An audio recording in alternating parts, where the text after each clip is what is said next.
Did you know? Birds do it. They do. Bees do it. Even educated fleas do it. Let's do it. Let's activate love. Cold Cape Cod clams against their wish do it. Even lazy jellyfish do it. Let's do it. Let's activate love. Okay? The chimpanzees in the zoo do it, and some courageous kangaroos do it. Let's do it. Let's activate love. Yes. Families, communities from far and wide do it. And even us at the Oneness Center do it. Let's do it. Let's activate love. All Woo! right. Yeah? All right. This morning, the message is what? Activate love. Activate love. And we're going to look at this idea of activating that which is there. Activating that which is the nature of who we really are. Because sometimes it gets confusing, doesn't it? Sometimes it gets confusing about who I am and then what is the nature of life. And we know that at the center of our being and who we are, and the center not only of our being, but the center of the intelligence of the universe, call it God, call it divine wisdom, call it divine love, call it Holy Spirit. At the center of that, it is love. That this love holds the entire cosmos together. That we try our best to start to even grasp what that could possibly mean, and we still struggle with that, of course, from the mental perspective. But that place is the truth. Nothing real can be threatened.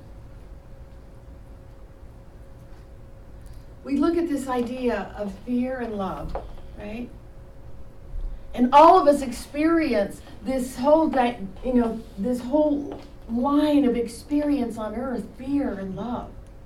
And we're invited over and over again, what is it that is real to us? What is real? And we have to come to terms with that, and so we are not fooled by what is real.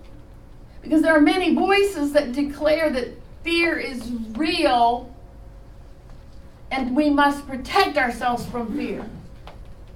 And what if what we needed to do was to make a deeper and deeper commitment to reveal the love that is there, to activate the love that is there, and to make a deeper choice to call it forth when it appears not to be present.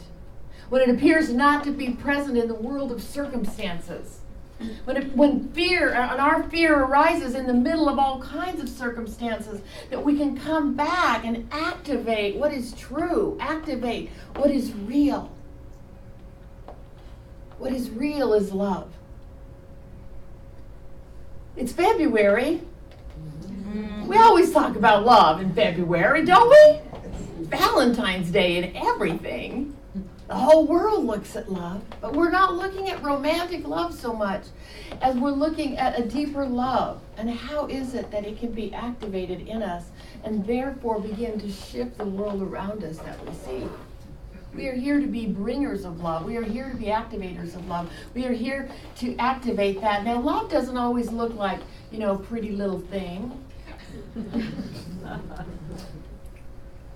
We're not talking about a fake love. We're talking about revealing the love that is within us.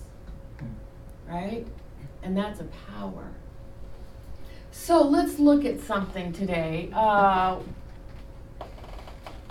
What should we look at? How about I live the life I love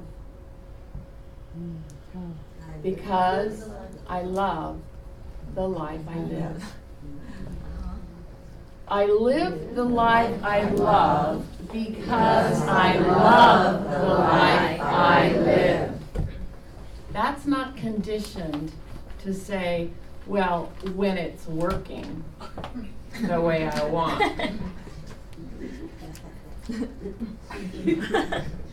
There was a man on a boat.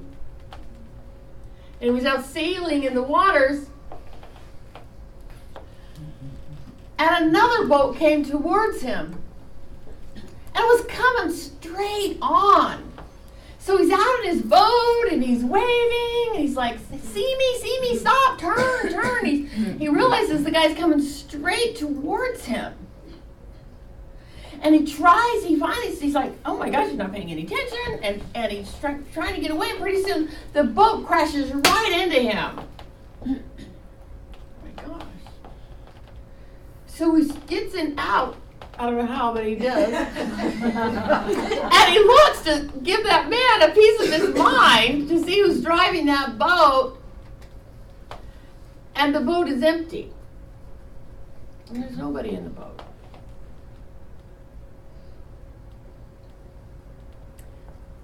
We have things that crash at us. And we decide the story that we place in the boat. So we can put any story, lots of things happen, but it is us who says what crashed into us. We describe what it is. We make it somebody else's fault. We describe and we think we know what it is, and we create all kinds of stories. But what if we could believe that the only thing that was in the boat was love?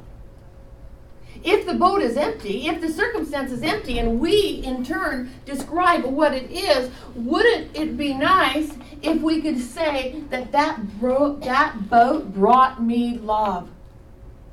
That everything that is happening to me is here, not happening to me, but it is happening for me.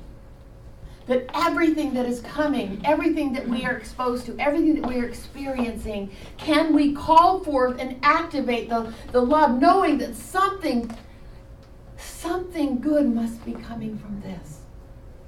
Something good must be coming from this, because the truth is we are placing stories all the time in everything that is happening.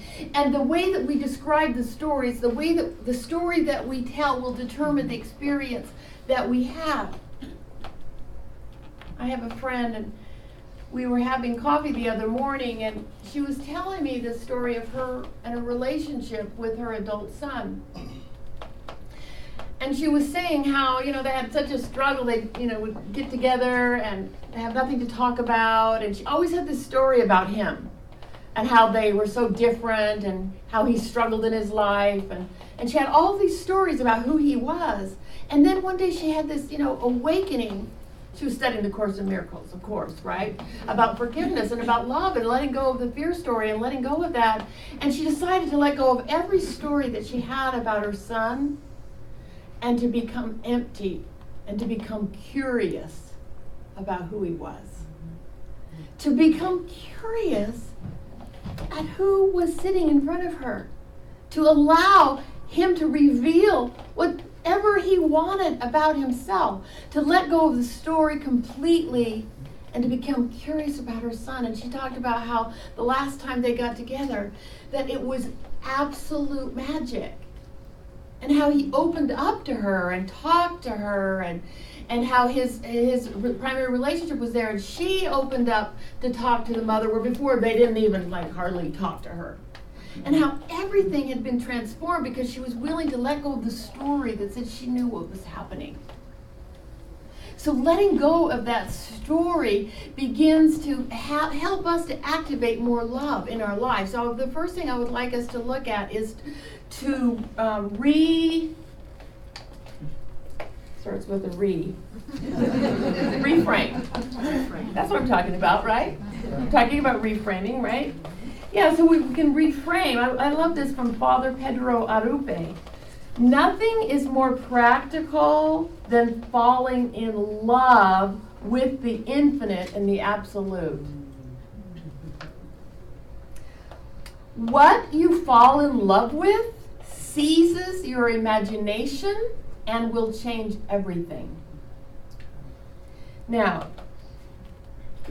just think about that for a minute. What you fall in love with seizes your imagination. I love that. Don't you love that? Like, what are we falling in love with? If I'm falling in love with the divine, if I'm falling in love with the miraculous, if I'm falling in love with having this connection, if I'm falling in love with witnessing forgiveness, if I'm falling in love with witnessing the miracles that are taking place in the midst of fear, if I'm falling in love with that, I am seeing a new story. Something new is beginning to be revealed through me. He says, it will decide what you fall in love with, will seize your imagination, will affect everything. It will decide what will get you out of bed in the morning, what you will do with your evening, how you will spend your weekends, what you read, whom you know, what breaks your heart, and what amazes you with joy and gratitude. Fall in love, stay in love, and it will decide everything. This reframing, first of all, this reframing, in order to reframe what's in the boat, making it the love boat, everything that is coming to us is happening for us. We are reframing it. I was at a workshop once, and in this workshop was a young woman, and she was a single parent. No, I don't know if she's a single parent. But she told a story of when she was a single parent, okay? She got pregnant really young in her life. And she told the story of how, how hard her life is and how her mother has never really loved her, and her mother judged her, and she's had such a hard time with her relationship with her mother, and now, her child is older, but she just had this trauma about her mother. And then the workshop facilitator says, so what actually happened? Well, when I found out I got pregnant, I told my mother, and then, we're Catholic, and so my mother was just devastated about it. But then my mother she actually took me in and was there with me when I gave birth, and she completely supported me, and she completely loves her granddaughter, and she completely has supported her and loved her through all of that. But what did she remember? So the only thing that she was remembering was her initial shock and shame of getting pregnant, and that whole thing, right? And that colored, and that became the story that she told over and over and over again, versus reframing that was really a story of love. That was a story of how her mother, yes, she had that experience, but she turned around in her loving actions to care for her daughter and love that granddaughter and take care of them. So her ability to reframe the story in a story that activated love in her life made all the difference from that point forward, because she never had to be the victim anymore. We all carry these victim stories that are affecting our life every day. So that leads me to the second point. We first have reframe, right? Does anybody think of any story you've had in your life that you might be able to reframe? Oh, yeah. Right? Start with your childhood, okay? Or past relationships, right? Or yesterday. So I can reframe that, and I can activate love in this idea, and then I can begin to know that everything is happening for me, and that I'm here to reveal the greater love that I am. And that everything on life and everything that I've experienced in my life, my perfect right parents, my perfect right situations, everything that I went through has brought me to this point where I can be an instrument of divine love. I'm reframing. I'm reframing. Very good. Now rethink it. The second point that I want to talk about is rethinking. What is it that I am thinking about on a daily basis? It's all nice here on Sunday morning. Here on Sunday morning, it's all nice. We all think loving thoughts. But what are we saying and what are we thinking on a daily basis that can activate this most powerful energy that there is? And we can activate the most powerful experience. And what is it that I am thinking and what is it that I'm saying? And I promise you, you can hear me though, right? Oh, yeah. Maybe not everybody. You can hear me, right? Yeah. The video will be better.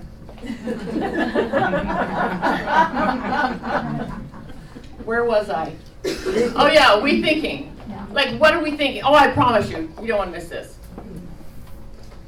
I promise you.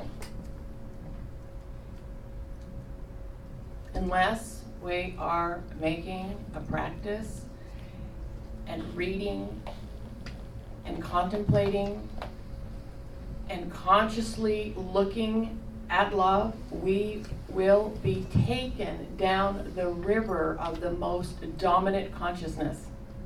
We will be taken down the river of fear faster than you can snap your fingers. It overcomes us like washing over us before we even know what hit us. Anybody had that experience? Yeah. It's automatic. We've got our own automatic programming that we're dealing with. We've got a collective programming that's happening. And to think that we're going to just be able to float through it, no. What are we reading? What are we contemplating? What am I interested in? If I am interested in really activating love, the first thing in the morning, I've got to put my attention on it. I've got to have a prayer practice or a meditation practice. I've got to be able to tune my attention into that reality that is real. Because if I don't tune my attention to that which is real, I will be swept away by that which is unreal. How many have had that experience? Of course we have. So what is it? So it's like, we can rethink something. When our programming starts to go, and we start to go down that path of there's not enough and it's scary and this and this, we can rethink something. It's like, I've got to have something that I can rethink. I've got to have something to live the life I love. I must love the life I live. I mean, even when you say that, you go, "Ooh, baby, better turn this car around." I am love. That's why I talk about the I am. What I claim with my I ams is what I am creating in my life. It is changing my entire perception. I am a vehicle of love. I am connected to this infinite spirit. I am supported, provided, and blessed. I am love. I call forth love. I see it. I witness it. Love is the only thing that matters. I am here. I am lovable. Like when our mind starts going down the path of I'm not lovable, nobody loves me, I'm all alone, lonely, lonely, lonely, blah, blah, blah, blah, blah. Nobody does that.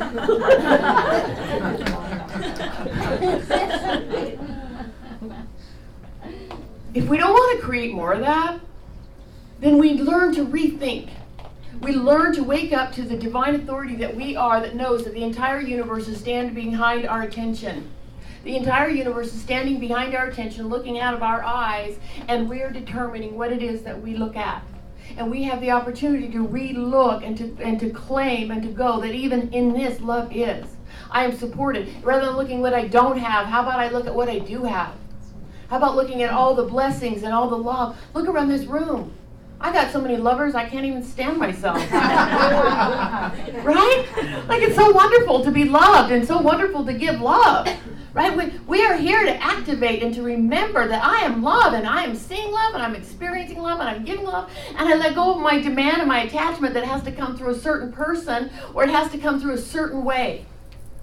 I am love. And we know as metaphysicians that what I am, what I know that I am, I begin to attract and experience in my outer life. If I don't like what I see in my outer life, where do I first need to begin? In here. So we're activating love. I'm committed to being the love that I am. I'm committed to letting this love move through me in a new way. I'm committing. Can we do that in Valentine's week? Can you promise to be your own best freaking lover? Yeah. Like, you are your lover. Yeah. You are the sexiest, most fantastic, most gorgeous, beautiful lover ever. Right? We look in the mirror and we go, whoa, baby, you are so amazing. Just, right? That's one way to activate the love that we are. I can rethink it. We can rethink those negative self-deprecating thoughts that we've had and remember and rethink to know that I am loved.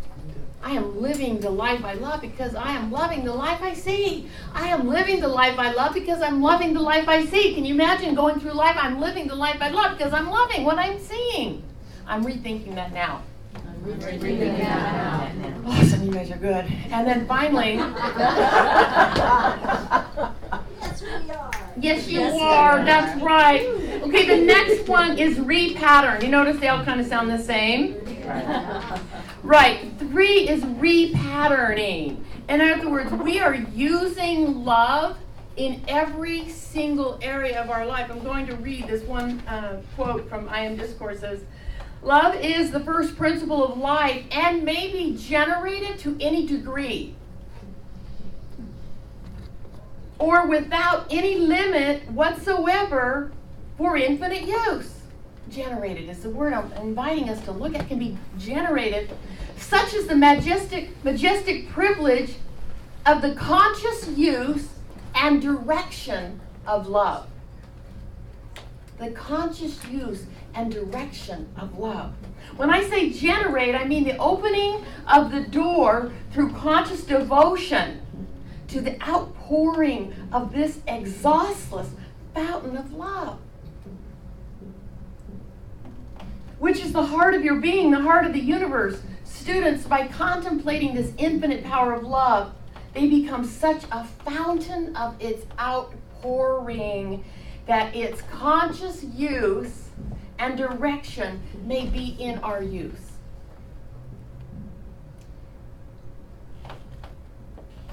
Our conscious use and direction. Repatterning is simply and aligning again and again with the divine love nature that we are. This journey, as a spiritual journey, is about waking up to who we are as love.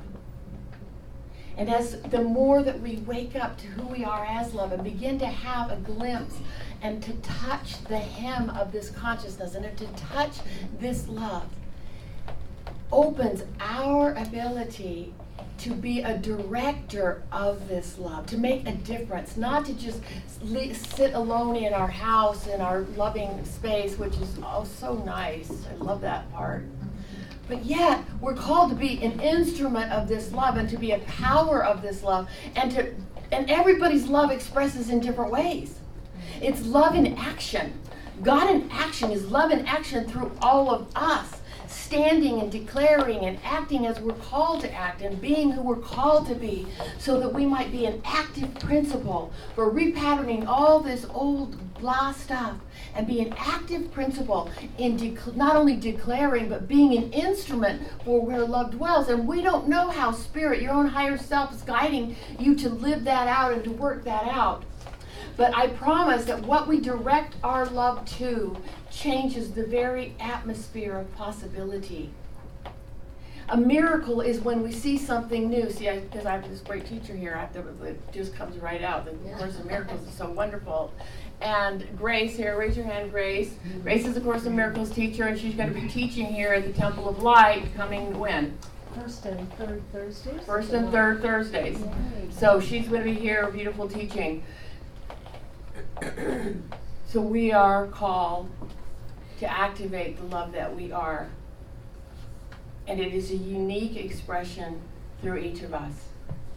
Whether it's working with kids or working in politics or working in our jobs or working in wherever it is that we are called to work, we are here to be an instrument of love, because we cannot overcome fear with fear.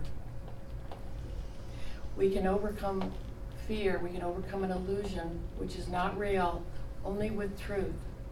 So we're called to activate the love that we are and to allow that love to direct us into our perfect right callings and how it is that we contribute to life.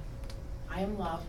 I am activating love. I'm a powerful activator of love. I am so grateful. I live the life I love. Because I love the life I live. I am grateful. Say with me now. And so it is. Yes.